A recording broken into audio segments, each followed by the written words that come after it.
a time where our country is more diverse than ever and more divided than ever. What is the gospel? This isn't just good news for us, it's good news for the world. And so when we care for the world, we care for issues that impact the world. When we study the Gospels, we learn about Jesus' favorite themes. And clearly his favorite theme was God. The only way you really discover the good stuff of the kingdom is when we let God break apart our mediocre assumptions. For too long, we've preached a cross that is too small.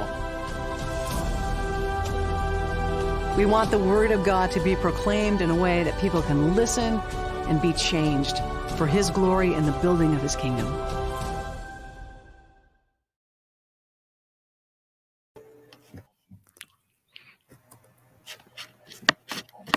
Welcome to this Seminary Now live event. Seminary Now is a streaming video platform delivering exclusive theological and ministry courses from a diverse group of professors and authors. I'm Paul Tokunaga, and I'm the founder president of MELD, which stands for Multi-Ethnic Leadership Development. We provide executive coaching, strategic planning, and training in racial diversity matters for nonprofit and for-profit organizations. It's a great pleasure to introduce our teacher this evening, James Choung. His Seminary Now course is called Evangelism, Sharing the Big Story, which is rooted in his InterVarsity Press book called True Story. James is Vice President of Strategy and Innovation for InterVarsity Christian Fellowship USA. He's been in campus ministry. He's now in his 27th year working with InterVarsity, and he previously served as InterVarsity's National Director of Evangelism. He's the author of several books published by InterVarsity Press, and he speaks frequently at campuses, churches, and conferences. And more importantly, to me, James is a dear friend of mine, and we've served together on several teams and have collaborated on a variety of projects over the years. This live event is brought to you by InterVarsity Press. So James, welcome. Thanks for having me. And it's great. It's great to do this with you, Paul. My joke is Paul is well, it's not the joke. It's actually really true, is that Paul came on InterVarsity staff when I was born. And so now to have him hosting, and he was a huge mentor to me at InterVarsity, and so it's just great to be here with you. And thanks to Seminary Now for hosting this, and glad to be here. So we're delighted that you've joined us, and we invite you to post questions for James in the chat box at any time, whether you're watching either at seminarynow.com or if you're watching on Facebook. And as we get started, I invite you to leave a comment now just to tell us where you're connecting from so we can see who you are and where you are coming into this. So just give us a chat, tell us where you're from.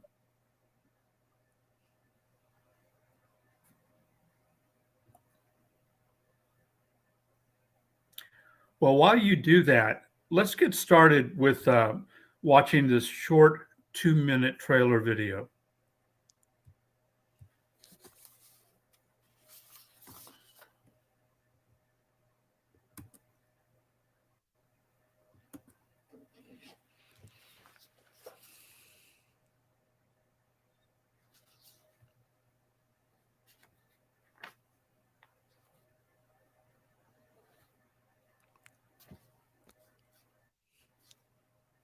Well, while we wait for this video to come up, James, give us a sense of what you've been up to lately. I know you've been quite involved with your role as Vice President of Strategy and Innovation. What does that mean? What do you do in that role?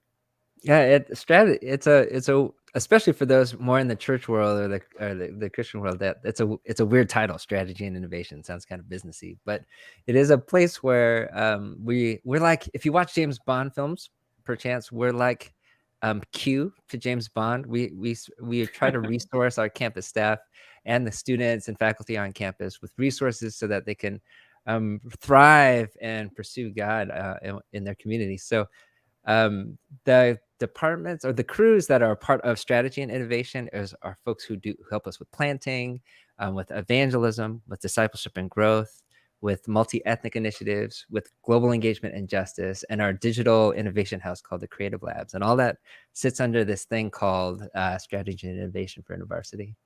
Is all that as crazy and fun as it sounds? Yeah, it's crazy. Most of the time fun.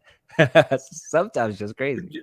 Are any of these tools available outside of InterVarsity, James, for the church at large, or will be at some point? Oh, for sure. If you want to check it out, it's still in beta, but it's live. You could go to theministryplaybook.com. And it's really meant to be like our top 10 hits, kind of like the songs of ascents in Psalms. It's our top 10 or our top courses material that is available to anybody if they want to start or work on campus, if they want to just lead a Bible study. If they want to learn about Gen Z, for instance, we have a course there. You can check that out at theministryplaybook.com. Give us that website again. Yeah, theministryplaybook.com. Theministryplaybook.com. Okay, great. Thank you. I think we're ready for the video. All right. Ever tried to share the good news and then it didn't feel like good news to the people listening?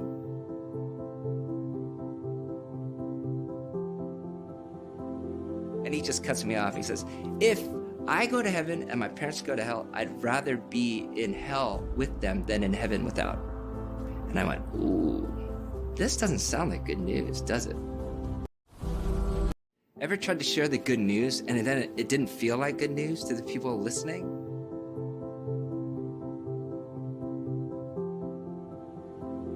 And he just cuts me off. He says, if I go to heaven and my parents go to hell, I'd rather be in hell with them than in heaven without. And I went, ooh, this doesn't sound like good news, does it?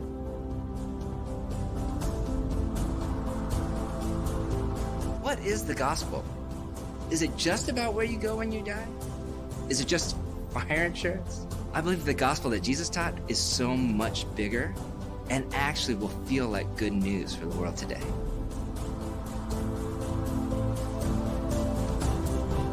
This isn't just good news for us, it's good news for the world because the world is broken and Jesus is the solution. There is no other way for the world to become the kind of world it was meant to be without Jesus. Come join me as we explore the gospel as Jesus taught it.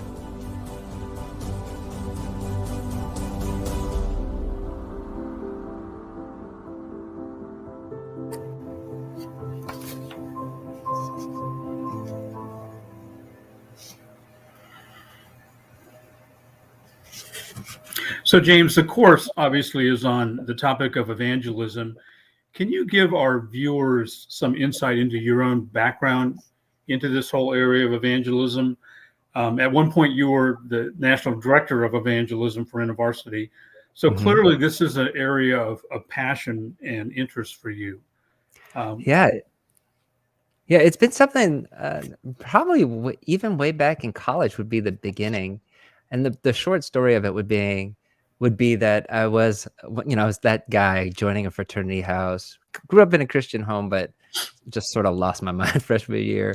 The whole dancing on tables, swallowing live goldfish, that whole craziness. And it was really when I came back to faith, and actually InterVarsity being a huge part of drawing me back to Jesus, it was a big question of whether or not to stay in the fraternity house, which was residential, or to leave it because I was the only Christian there. And it was sort of felt led by God and through the support of both InterVarsity and my church. They all said, no, what if you were a witness there? And I went, what? And actually having Paul on the call is fantastic because he was a big part of that story because it was watching his talk at the Urbana Missions Conference. We saw it together at InterVarsity on video back then, on a video cassette for those back then, on a TV that they rolled in on a cart. And it challenged me to, if I was going to just give everything to Jesus, what would I do? And this is Paul's famous gold press card talk. And that convicted me and felt like I was supposed to reach out to this house. And long story short, God moved in amazing ways where, like I said, I was the only Christian in the house. And then by the time I graduated, seeing like a third of the house become Christian. Wow. And to see then a Bible study continue for 20 years from that. It shut down about 5 or 6 years ago, I believe. But just to see what God could do through that was really the beginnings of it. And so in that way, I've been really interested in, well, what is good news and how do you talk about Jesus? So it's always been a part of staff life for me. It's been a part of campus ministry. And that's why I've sort of kept going with that and loved being the director of evangelism for InterVarsity for those 4 years. It was really, really incredible. And trying to figure out how do you talk to people about Jesus who don't yet know him. So yeah, recently, right now, I still get to do a lot of that kind of stuff, even from this role, and really interested in what does it mean to share the gospel to the next generation, to Gen Z or iGens, and they're really different.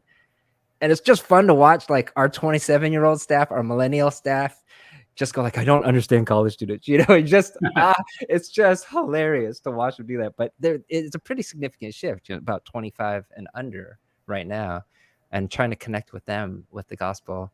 So having a chance to teach the gospel 2 weekends ago at a camp with 250 students and staff there, it was pretty amazing. And it did feel different to try to communicate the gospel to a new generation. So I kind of the whole staff career is to say that this has been something that's always been on my heart, and wanting to help people who don't yet know Jesus to get to know him better. So going back to that fraternity group there, the ones who came to faith, are you in touch with any of them to this Oh day? yeah. Oh, so the first person who became a Christian in the house, Yeah. who later became our president, he's the godfather to my second son. Oh my gosh. So Wow. no, we're in touch, and not in touch with everyone, but Sure. there's a bunch of us, and it's pretty incredible.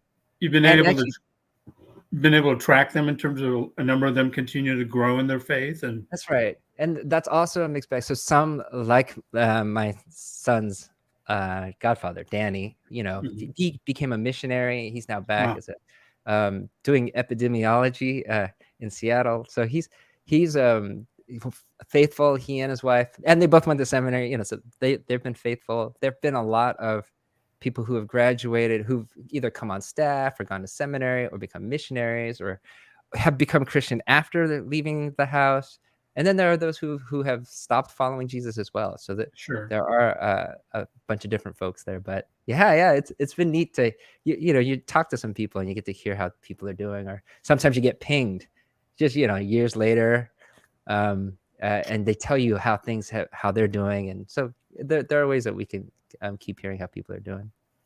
Just think about how eternity is different than if you had, when you were trying to make the decision to stay in the fraternity or not, if all the advice had been, no, James, you need to leave. That's a den of iniquity. Get out of there as quick as you can.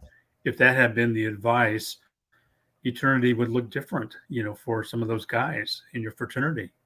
So I'm so thankful, really thankful to Jesus. And in those times when I think back, I'm so thankful for those 3+ years of being a witness. And when there are times when I wish I had that year back, especially early on, that first year. And sometimes, like at the end of Schindler's List, where Schindler's was like, with this pen, two more people, that holds. That scene has had an impact on me in a way that sometimes if I'm in a place where I can find regret, I go like, I wish I had that year back, the year where I was just not following Jesus or other things. So it does. There are times when I'm more sensitive to it, wanting to make the most of my time while we're here. But it's not always. I can't say it's always that prevalent or that present. I'm that prescient to the opportunities. But yeah, I'm so thankful for what God did over that time. So today, in terms of just sharing your faith, is it something that comes natural to you? And what do you have to say to folks that find it difficult, or find it hard to engage in evangelism? What can you tell us, that would be an encouragement and a help. Yeah, I think no, there are times when it's easier. I'm sure for someone like because I've been doing a lot of it, there's some things that probably come easier to me than maybe to others. And then there are other times it's just still weird, as I'm either interacting with neighbors or people. There might be ways that I just come off weird to them, or something happens in a way that makes things awkward. I just think, really the thing that maybe I could say is a lot of us, we just get really kind of we work ourselves into getting like paralyzed. We get scared. We want to do it exactly right, and the stakes feel high, particularly if we're talking about like family members or neighbors that we're going to be around all the time. So we don't want to blow it, and that's there. But I just think if we try to like stop being so competent, do you know what I mean? If we sort of lower the expectation for ourselves to have everything right, and instead of being competent, seek to be more compassionate, right? And say like, and to pray, God, can you just help me love people? I just find that I'm actually not a great witness when I stop loving people, and then I become a better witness to Jesus when I'm loving people. And sometimes when I'm loving people, it becomes explicitly about Jesus. Sometimes it doesn't. But I do believe that the work of the kingdom moves most effectively through the channel of love, whether it's sharing our faith or supernatural kind of things that happen where God does a miracle in our midst. It's just all of that is fueled by our love, since God is love, right? That us having love for the people that we're praying for or the people we're sharing our faith with, I think is the biggest thing. So more than competence, though that's helpful, I think the first step is to ask God to fill you with love for people who don't yet know him. Yeah. And that will probably lead you into better places than if you have the right script or the right perfect things to say, that people will sense that love from you. Excuse me. So we're in a kind of an unusual cultural moment right now around the world, but particularly in the United States, that it seems like it's harder to share our faith, to evangelize, perhaps than in some times past. There's a lot of scandals going on in the evangelical church, failures in leadership, seeing Christians with nationalistic leaning views. How can Christians in a time when the image and reputation of the church is at such a low point, how can we share our faith effectively the way things are right now? Oh, I hear you. Yeah, on the one hand, I hear what you're saying. Given the things that you mentioned, it's like we're going into headwinds a bit. We're having to work a little bit harder because it's not neutral. People have preconceptions about Christians, particularly evangelicals, and there's a lot to overcome, and we can get written off a lot more easily. We feel that on campus very strongly. At times back in the previous presidential administration, one of the first questions students would ask us at tables was like, who did you vote for? Right? The litmus test. And, now there's other litmus tests, whether it's our views on sexuality or some other things. So it can get difficult to get to like the good news, right? The thing that's there. So I do think there are headways, but, on the question itself, like how can we, or what can we do as Christians? I do think it's a time where those who are like faithful followers of Jesus need to be more evangelistic. Okay. Right? Because if we're not, right, then we're leaving the evangelism to voices that get echoed in the media. We're leaving evangelism to like people who could be perceived as judgmental or intolerant or old-fashioned. That if those of us who are faithful to Jesus, like those who are listening, and you want them to know like all the good stuff that you've had in your relationship with God and the connection with his community. There's so much good stuff that you want other people to know about. That it's really important for us to be witnesses out there, or else in our absence, it's kind of the edges and the fringes and perhaps more angry or intolerant voices that get the day. And that's troubling in the gap.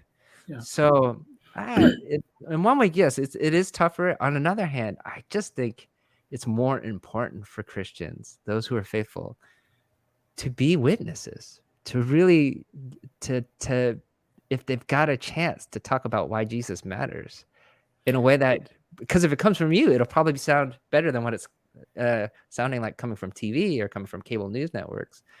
And I think it's really important for us to keep being witnesses, even if we become more of a remnant rather than the majority. Huh. Are you sensing there is spiritual hunger out there, James? Yeah, I mean, there And is. how does it show its head? How does it come across? How do we know that there is spiritual hunger?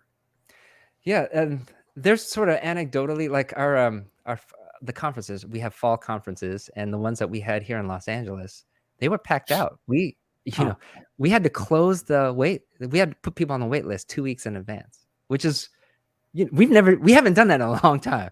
So in one sense, there's some really neat, just hunger, even like showing up, because people haven't been with each other in a long time. But I think there's other ways that the needs show up too. I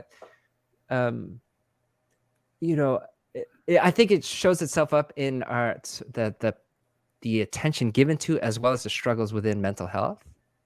That I think that's some of that is not necessarily spiritually afflicted, but speak to spiritual things.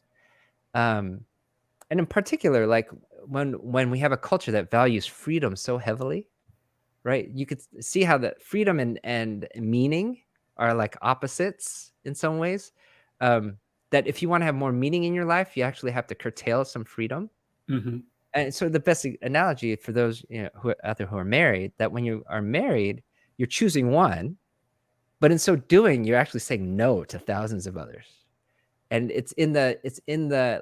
and you're curtailing your freedom to be with the one because there's a meaning that it brings for you. But if you're in a culture that's like not just FOMO, fear of missing out, but FOBO, fear of better options, and so you're always keeping your options open and you never commit to anything, then you can see how meaning starts to drop for you. And there's a way that then that's sort of without meaning and without a sense of purpose and without a sense of identity, how that then has great impact on the stability of our mental health or the vibrancy of our mental health.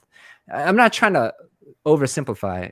There's a lot of mental health stuff out there, and I don't want to put that all into one box, but I just wonder if that connection, the things that spirituality can often answer, things like purpose, meaning, identity, that because of the lack of that in a lot of places, that's sort of showing itself up, needs in mental health, needs in wanting to connect to community, sort of these other places where it shows up in that way.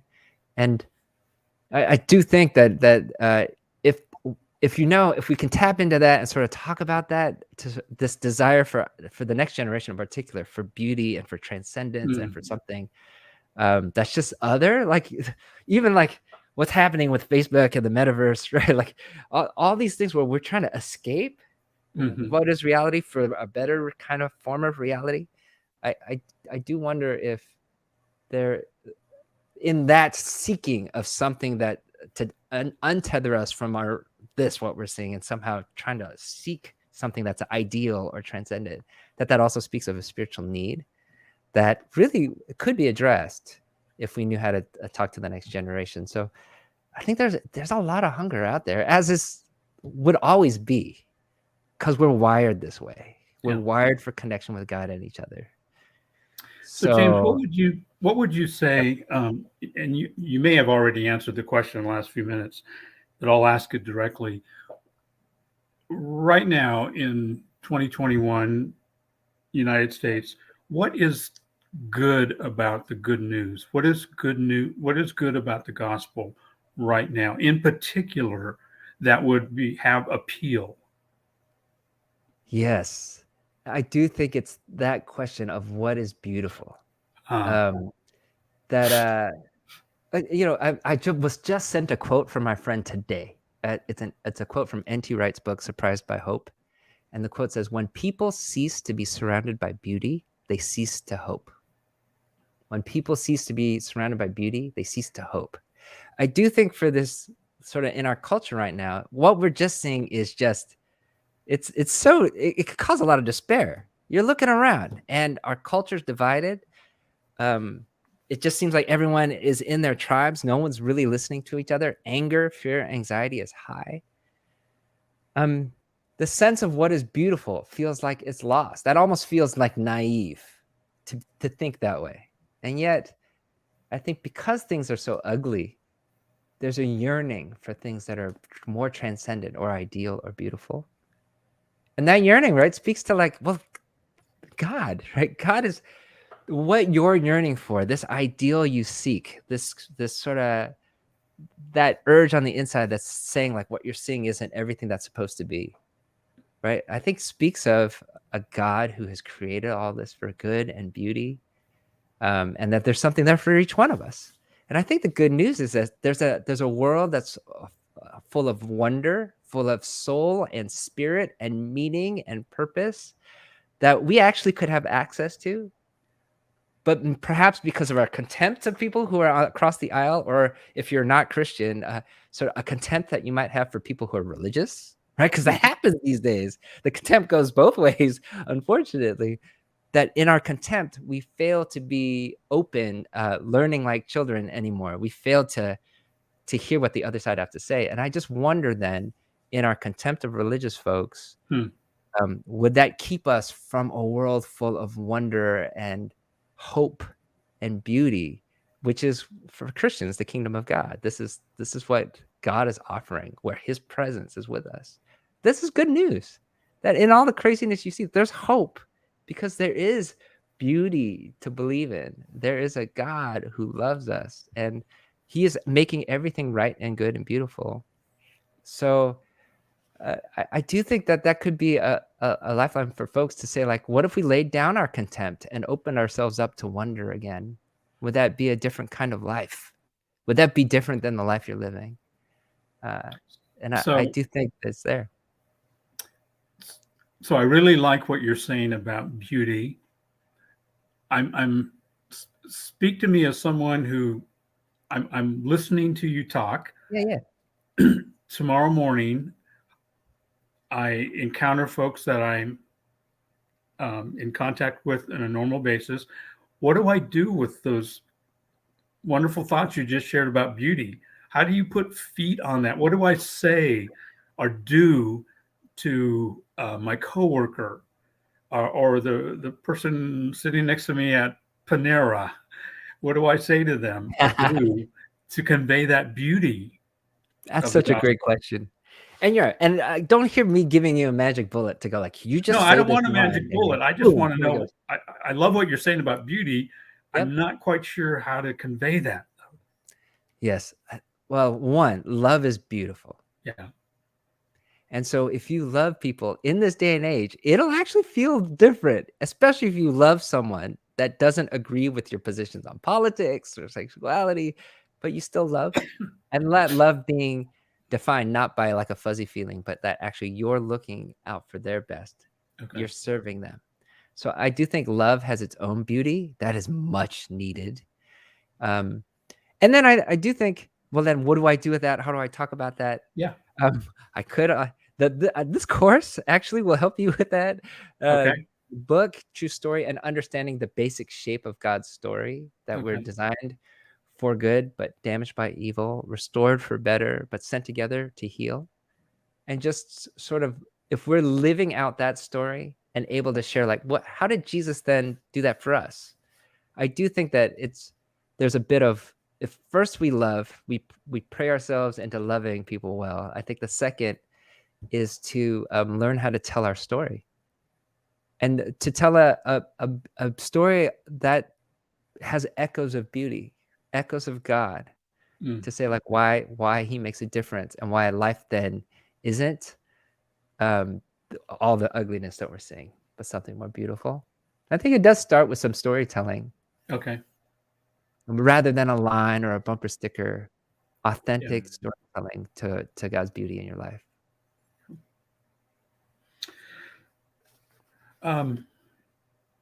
Let's move to some of the questions that are coming in, and So one is from D. Neil Scoggin, and he asks, how do you introduce discipleship in your evangelism work? That's a great question, and those are integrated. Those are deeply integrated for me. And if True Story really is more about the message and about evangelism than the second book, Real Life, its follow-up is about discipleship and trying to keep those things together. But that's why sort of in True Story, we wanted to address the gospel. And I'm heavily influenced by Dallas Willard. I took his class at Fuller, and Dallas, for him, and in his Christianity Today book of the year, Divine Conspiracy, what he was trying to do was to help us re-understand the gospel, not just one of sin management and not just one of securing a destination for eternity, though those are deeply important. So I'm not trying to push against that. He was trying to say, like, the gospel of the kingdom is actually gives a sense of, then what do you do now? Not just waiting for the benefits of the kingdom when you die. And that helped give a grounding to his concern, which was discipleship, particularly spiritual formation for him. So I've just sort of taken that and moved that along and wanted to add an element of leadership development into that. And so I think they're intricately related, and you can't really do good evangelism without thinking about where that's supposed to go into discipleship. And I don't think you have good discipleship without helping disciples be witnesses. And so those things go together. And so you'll find that, and particularly also in our work in university, we try to wed that together, thinking about the process of people going from people who aren't Christians, skeptic, seeker, to then to follower, then to leader, then to world changer, and helping people from the very beginning know what they're signing up for. And then having structures like our communities, small groups, large groups in a university, communities that help us get there so that we can do the things that Jesus did for the reasons he did them. They have to go together. And that's sort of why, and people my generation, Xers in particular, would have trouble if it's just like about getting a decision or trying to get them to click a button or to check off a box and then sort of went, hey, I'm done, you're good. That would be troubling, because Jesus's command was to make disciples by going, by baptizing, by teaching in Matthew 28, and not just merely convert. Yeah. So we have another question. I'm not sure I understand the question, James, but I'm going to read it. It's from Michael Patry, and he asks, what has been your experience with UNLV? I don't know. Do you know what that means? I don't think I do. Okay. I haven't gone there. I've visited UNLV at least once, and have been there. So I don't know if they're asking me because they think I've been to UNLV or if there's something particular. Yeah, I have heard. Michael, if you want to follow up on that, unpack that a little bit, that might be helpful. Yep. One of my the people, the national director of planting, is a UNLV alum. His name is Choung. He did talk about campus ministry there, where it was kind of like prodigal son story, where as freshmen they just went to the Strip. You just basically you lost them their first year, and then sort of as that wears off, ministry can begin again. Is how he's tended to describe it. But anyway, I'm not sure exactly what. Okay, we'll see. We'll see if Michael comes back with more info on that. Okay. Meanwhile, James, you alluded to the big story. Mm-hmm. And I wonder if you can, it's one of your key concepts in this course and also in your book. Can you explain that, explain the big story, and maybe share a real-time story of a time when you've walked someone through the big story and what the response was? Sure. The big story is, it's a way for us. The big story is a gospel diagram, and especially people in my generation, like, a diagram, really? But finding that it's very helpful to help people at least remember it, more of a mnemonic aid than necessarily effective rhetorical device. But so it was a diagram, and the idea around it was to really try to share a larger picture of the gospel. And so you hear it, the basic kind of parts of it are these 4 chapters. It's that we're designed for good, damaged by evil, restored for better, sent together to heal.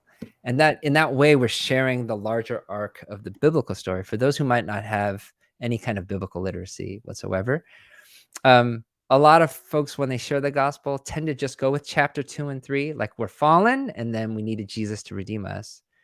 What this recaptures is how it was meant to be in the first place. And that's really helpful to then help people see actually God's character isn't like this mean, perfectionistic, miserly God. Like, he catches you cheating on a test and goes, caught you, to hell with you, like not that business. It really kind of recaptures. He actually meant good for us, but we actually messed this up. And it sort of goes through the story. It ends on mission because that felt like, at least when this diagram was created for millennials, that was more compelling. Place to stop. But then we hinted where God was taking all of history. I do think with this next generation, the 4th chapter leaning more toward where God is taking all things in history will be more compelling. And then through this, trying to show them why we believe Jesus is the only way, truth, and life, the only path to being a part of this kingdom. So that's that, and you could check out more on that. The story that comes to mind right now is one time we're being at a college in San Diego. And I was just sitting there. I was at the time director of the work over the campuses in San Diego. I was visiting this one campus. It was like a junior college in San Diego. And my job was just to tell people that the meeting for university is no longer in this room, but moved out to the lawn. And so that's what I was going to do. And as I did that, this a student walked up and said, "Oh, what's InterVarsity?" She came up and I said, "Hey, are you here for the university meeting?" Just thinking I was pointing people. And she goes, "What's InterVarsity?" So I go, "Oh, okay." Immediately, well, what's a great way to talk about InterVarsity in a line? So what comes out of my mouth is, we're a community of Jesus followers who are seeking the healing of the world. She goes, "Oh, that sounds cool." I went, "What? Okay." And so she sits down and we start talking. And at some point I go, "Well, do you want to hear more about what the Christian story is about?" And she goes, "Okay." So that's when I pull out actually a piece of paper. I draw it for her, the big story. And at the end of it, I go, "So, the invitation to you is, do you want to follow Jesus? Do you want to give your life to him so that actually you don't get to be the leader? You don't get to call the shots for your own life anymore. Jesus does that for you because of what's happening here, that through Jesus' death and resurrection, this is being available to you. Do you want to follow Jesus?" And she goes, "Yeah." And I'm like, "What? Hold on a second." She goes, "Yeah." And then she starts to tell the story of how her brother just came out of prison and he became a Christian in prison. But he came back, and it was when he came out, he had all these things saying, but she had no idea what he was talking about. But because of this sort of story, she finally goes, "Oh, that's what he's been talking about all along." And I'm like, "What?" So I go, "Oh, that's so cool." So then I go, "You know what?" So I go, "Do you want to follow Jesus?" And so she goes, "Hold on. Can I share this with my brother?" And I go, "You know what? Yeah, totally." So she takes the paper. She goes, and she'll go tell it to her brother. And I go, "Tell your brother, he'll know what to do." And so she does. She actually takes the thing, goes back to her brother. Her brother is the one who actually welcomes her to Jesus in prayer. And then she became a part of the university group at Miracosta College. So it was really neat. And I think the cool thing about that, it wasn't like, "Oh, wow, I had the perfect thing to say in the moment." What was cool about that moment was God put us together at the perfect time, right when she was asking questions about what in the world is my brother saying. But clearly his life has changed, which got her thinking about it. And then I just happened to be there at the right time with an answer to put together the things her brother's been saying to her. And she gave her life to Jesus. So there's some cool things like that. So James, you're a very friendly person, and I could see you. You have a welcoming personality, and I could see someone, wanting to come up to you. But some of us don't have the same welcoming personality as you, but we want to have those kinds of conversations. Any tips for people like me, how to have those conversations?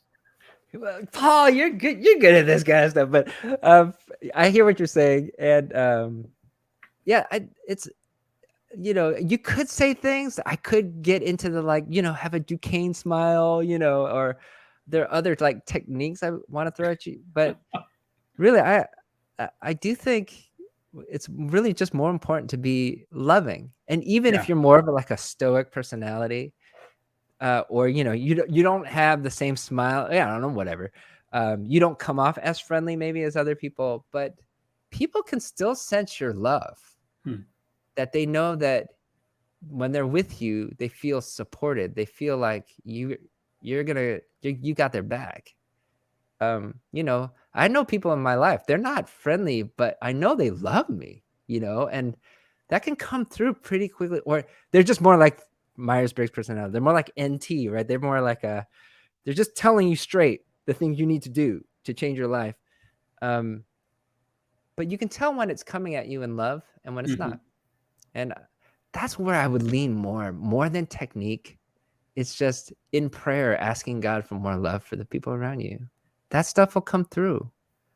And you don't have to act like Billy Graham, or you don't have to act like super friendly, like the evangelist next door.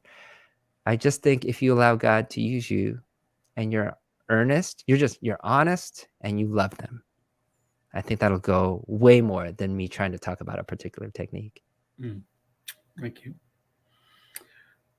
So Michael has gotten back to us about UNLV, James. So he Okay. asked, have you interacted with the UNLV InterVarsity Christian Fellowship and had some helpful experiences regarding evangelism in Las Vegas and on that campus? Yeah, that was a long time ago. So that was the time when I learned about the freshman leaving and coming back. I've got to say, I was at the time directing the work in San Diego, probably 10 years ago, and connecting with some student leaders there who are great, but it hasn't been anything in the recent term. InterVarsity does have a presence there now, correct? Yeah, well, they used to, and I'm not sure the state of it now. Oh, Like the okay. pandemic just sort of throws everything up in the air, so Right. I don't know. Right. But Okay. there would be ways to check, going to intervarsity.org and seeing. Okay. Well, Neil has circled around. Neil Scoggins circled around with another question. Following up on your reference to Dallas Willard, how do you deal with the topic salvation or soteriology? Does the D stand for Dr. Neil? No, I'm just kidding. It's a great question, and actually, when I teach, and so I teach a doctoral course on evangelism at Fuller. Or I did this last summer. What's fun when talking about salvation is that that's Paul's language for something that he grew up in his Jewish faith, that it was rich.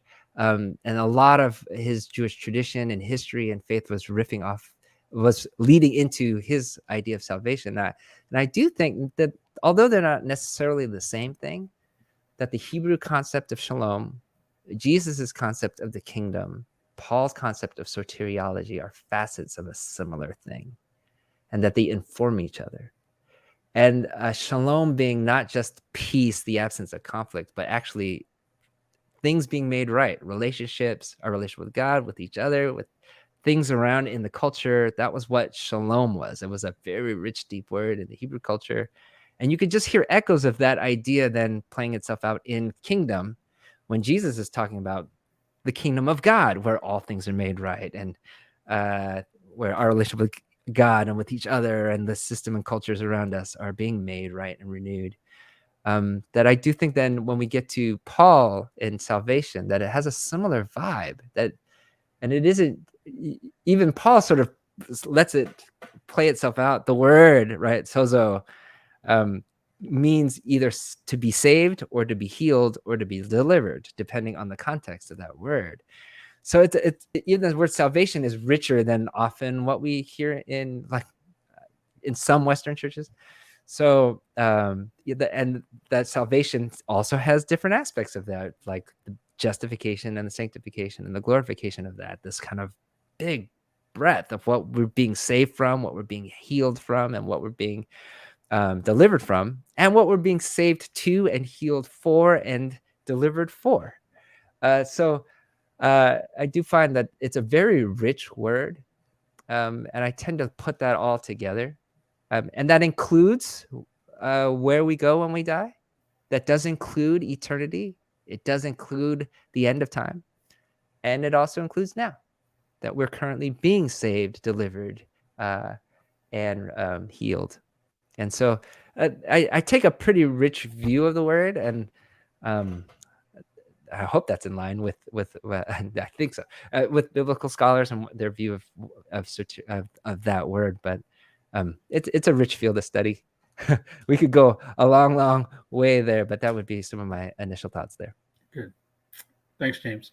So my last question for you has to do with churches and ministries sharing the gospel. What kind of advice do you have, or if you were to go into, say, a church and they said, James, we need some help with evangelism, what would be your approach with them? How would you help them grow in that area? What would you do? Yeah. And there's, it depends, like if we're talking short term, long term, if it's like one thing or over time. Let's talk long term. Let's say a church says, can you work with us for 2 years? I mean, not move to their town, but kind of, come in and out for a 2-year period and work with us. What would you do? Oh, what a great question. That would be so fun. Wouldn't it? Yeah, I think one thing is I would start us praying. Okay. Right, to pray for those who don't yet know Jesus by name, or the people that we care about, so that it isn't just theory or like, oh, I need to share this, more like a should.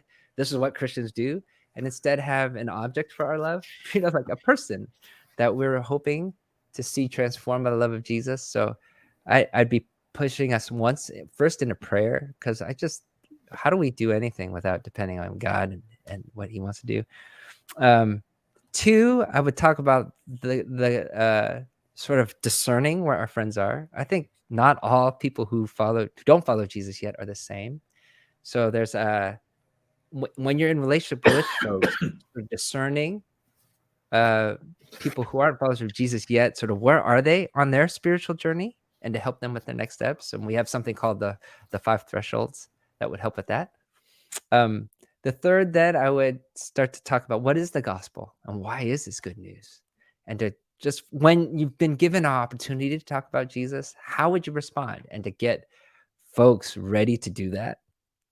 And then probably, and within that, the 5 thresholds thing, there's like storytelling, there's other things that we might do to help you move, to help people grow in their journey. Because what we're trying to do is to disciple people who aren't followers of Jesus. That's basically it, to help them with their next step in the journey. And then lastly, I would probably start to organize us, to give us a chance to take risks in love. And so that we're not just talking about this stuff, but actually getting out there to talk to people who don't yet know Jesus. And sometimes it's safer to talk to strangers than your own, like people who are really close to you at first. So it would create some opportunities for people to have chances to talk about Jesus. And really just to start, because, you got to get some, what's the word? Like, I try to think of a good analogy around that. Like when you're driving your car, old school power steering, like if the car is moving, it's easier to turn the car than if you're trying to turn it when it's not moving. And just some kind of first step into momentum, wanting to set some things up like that. And I probably would start there and then see where it went. And debrief, lots of what is God saying to us, responding, debriefing together, so that in that journey, we're learning and hearing God together. So I'm listening to you talk and I'm getting excited. I'm not Paul the host. I'm someone listening in right now. And I'm thinking that would be fabulous. So James, I have to ask you, are you available to do things like this with other organizations? Do you do this kind of thing? It would be a lot of fun. I mean, of course we only have a certain amount of time, but sure. There are like different, like currently I'm working with Missouri Southern Baptists and helping them over a 16-month period to know, how do you talk to college students about Jesus. It's been so much fun working with them. And so, yeah, it is the kind of thing that I love doing. And if I can help equip people to be witnesses, right? Like that's where I feel like people with the gift of evangelism should be equipping others to be witnesses, right? Ephesians 4. And so I love doing it. I love seeing people getting a chance to ask their friends for the first time. And really, that when someone gets their first chance of seeing someone's, they make their first invitation, and let's say someone responds, and then they get to see their life transformed in Jesus. There's really few things that we get to see while we're breathing, and you might get to see mountain peaks or lava flows. You might get to see some pretty beautiful things in your life. But seeing someone changed by Jesus right before your eyes, someone you knew, and to see that happen, there are few things more beautiful. Mm. And so it doesn't just light up. It doesn't just help the person you're sharing with. It lights you up. It's going to encourage your community. There's so much about that just sings of the kingdom. And if I can help people experience that, I would love to be a part of it. Great. That's a good note to end on. So James, I want to give you give a chance to give the last words. Anything else you'd like to say as we sign off? Yeah, I think I would come back to it's about loving people. It's so much less about technique. I think the older, I'm not super old. I'm still chasing you, Paul. I'm just playing. But I'm like, but more and more, it's less about the technique. It's more about being in line with what God's doing. And a lot of that is loving people and asking God to fill you with his love. And so I do hope that as you think about people who aren't followers of Jesus, like as we're sharing our faith, it's not about trying to be right or trying to win the argument, but for them to experience God's love through you. Mm-hmm. And, my hope and prayer is that, you would ask for that and that you get to experience it yourself. I don't know if it's not in my notes, but I wonder if you might just pray for the folks who are watching right now, pray a blessing over them in the area of evangelism and sharing their faith. Could you? Yeah. I would love to do that. Well, Father, and thanks for the folks who are watching. And I do pray that if they're here, that there's a yearning in their hearts of wanting to see others be equipped in this, but also because they have friends and family and colleagues and coworkers and neighbors and people that they just see that don't yet know you, and their heart goes out to them. And I pray you would take that, you would your Holy Spirit would take that seed and just let it come to a flame, that your Spirit would give them a burning love for the people around them, so that in their hearts, they want the best for the people around them. And through that, because of your love to them, that they have chances to talk about you and to invite people to follow you. I do pray that you would continue to do that and give discernment and wisdom, but more importantly, love for the people around them, so that more people can get to know you, to be about your purposes, to do the things you did for the reasons that you did them. So Lord, may the peace of the Lord Christ go with you all, wherever he may send you. May he guide you in the wilderness, protect you in the storm. May he bring you home rejoicing at the wonders he has shown you. May he bring you home rejoicing once again into our doors. And all God's people said, amen. Amen. Thank you, James. Thanks so much for what you had to share. And thank you, viewers, for tuning in on this. And been good to be with you. Good night. Good night, y'all.